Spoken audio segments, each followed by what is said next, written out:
રોજ ત્યાં પ્રવાસીઓ જાય છે અને એમને જે સમજૂતી ત્યાં જે ધોળાવીરામાં ગયા પછી આ શું છે એ લોકોને ખબર ન પડે તો સમજાવે કોણ?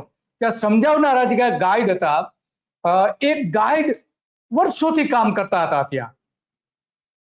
એ જે લોકોને સમજાવતા હતા એમને રાતોરાત છૂટા કરી દેવાયા.